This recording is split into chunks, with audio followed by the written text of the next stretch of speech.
Você está chateado? Anda sempre dizendo consigo mesmo que ninguém te entende? É hora de raciocinar, nada de sentir. Porque todas as vezes que dizemos essa frase, ele ou ela não me entende, é sinal de que tem algo que não foi resolvido dentro de você. Vamos então raciocinar com o que o Senhor Jesus disse. Por isso, o reino dos céus pode comparar-se a um certo rei que quis fazer contas com seus servos. E começando a fazer contas, foi-lhe apresentado um que lhe devia 10.000 talentos. E não tendo ele com que pagar, o seu senhor mandou que ele, sua mulher e seus filhos fossem vendidos, com tudo quanto tinha, para que a dívida se lhe pagasse. Vamos falar de fatos que todos nós vamos ter que lidar. Jesus falou que no reino dos céus, não é o reino dessa terra, é comparado a um certo rei. Esse rei simboliza Deus. E esse rei, você sabe que ele faz contas e com os seus servos, cada um terá que prestar contas das atitudes, das decisões que tiveram aqui nesse mundo. Você sabia disso? Mas aqui nessa vida, aparentemente você erra e não acontece nada na hora. Mas terá as suas consequências no futuro. E aqui nesse exemplo que Jesus dá, é muito fácil a gente entender como que acontece. Com essa prestação de contas diante de Deus, então, entendemos que todos nós pecamos, falhamos, temos dívidas com Deus. E só são quitadas essas dívidas quando exercitamos a fé. A fé de fazer o que é certo diante dos olhos de Deus, de disciplinar, de ter atitude em prol daquela dívida. Enfim, pedir perdão e mudar de atitude. Isso é o que a fé faz. Aprende, observa, vigia. Deus começou a fazer contas desse servo. Estava devendo 10.000 talentos. Ora, um talento representava 6.000 denários. E um denário equivalia quase que um dia de trabalho comum. Então vamos entender isso na prática. Se o salário de um dia, na época, fosse, vamos dizer assim, $50, 10.000 talentos simbolizava 3 bilhões de dólares. Então, a dívida daquele homem era muito, muito grande. Era impagável. Mas como que ficou aquele homem diante do tribunal? Do julgamento de Deus em relação à sua dívida. Vamos saber?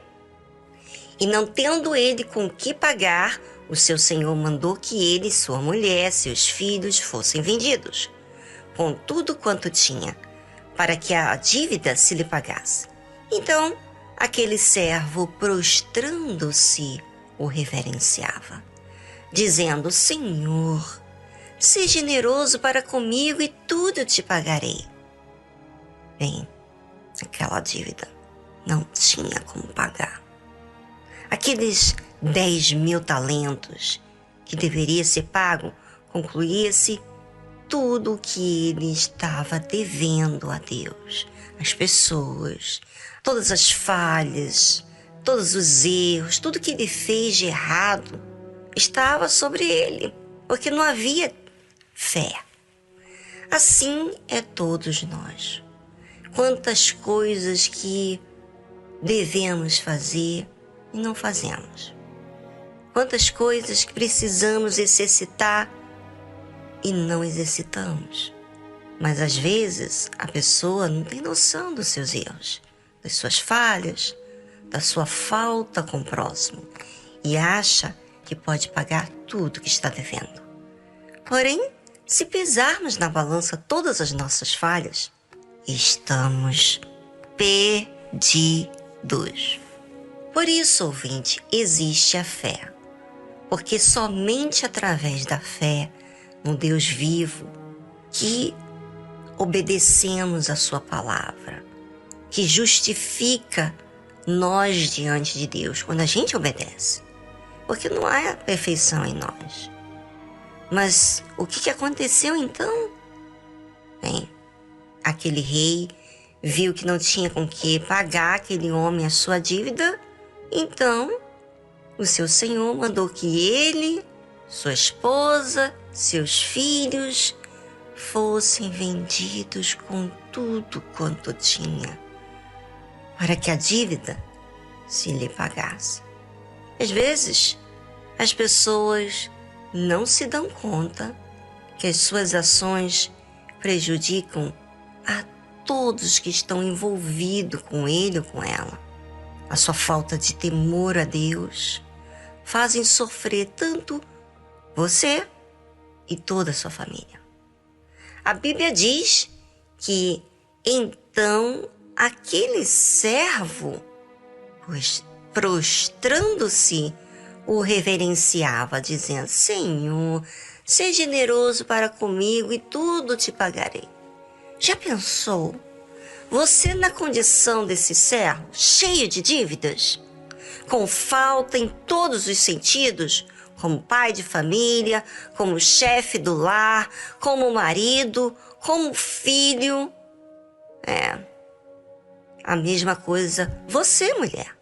Nessa condição humilhante, vergonhosa, muita gente se humilha pedindo oportunidade de pagar a sua dívida, não é? São nessas condições que muitos pedem ajuda a Deus, compaixão. Bem, agora, ouvinte, você vai pensar em si, como ser humano. Como você tem sido com as pessoas próximas de você? Como que você lida com elas? Como que você é com elas? Quando eu penso em mim, quando eu faço essa avaliação nas minhas atitudes, eu vejo o quanto sou falha diante de Deus. E que preciso exercitar a fé, que é obediência. E você sabe que, para obedecermos, precisamos percebermos a nossa desobediência diante de Deus, para que assim possamos obedecer, não é? Então, temos que agir com inteligência, não é? Não tem como ficarmos no sentimento o tempo todo. E para que não sigamos os sentimentos, temos que raciocinar. Por isso que você ouve tanto falar de fé inteligente. Pois a fé inteligente pensa, avalia, pesa as nossas próprias atitudes. Não é a dos outros, não. É pra gente mesmo. Pois tem muita gente que quer raciocinar para os outros, não é? Quer vigiar os outros, sendo tão falho e tão pecador. Isso acontece quando a pessoa não usa a fé inteligente. Pois o raciocínio é para que analisemos o nosso proceder e mudemos o que fazemos. E só há isso quando estamos em busca de agradar a Deus. Bem, será que podemos pagar todas as nossas dívidas a Deus? Bem, amanhã você terá a resposta. Eu já respondi, mas eu não sei se você prestou atenção. Mas eu vou deixar para amanhã esse gostinho de quero mais. Hoje eu gostaria que você começasse a apontar em uma folha de papel ou no seu telefone todas as coisas que você tem visto que lhe falta mudar. Sabe, as suas dívidas com você mesmo e com o próximo. E amanhã seguiremos falando mais sobre esse fato, que é a vida de muitos que se dizem cristãos, mas que agem em uma fé emotiva. Ou seja, não se enxergam como alma que precisa do Salvador. E agem, sabe como? De forma irracional quanto à sua alma.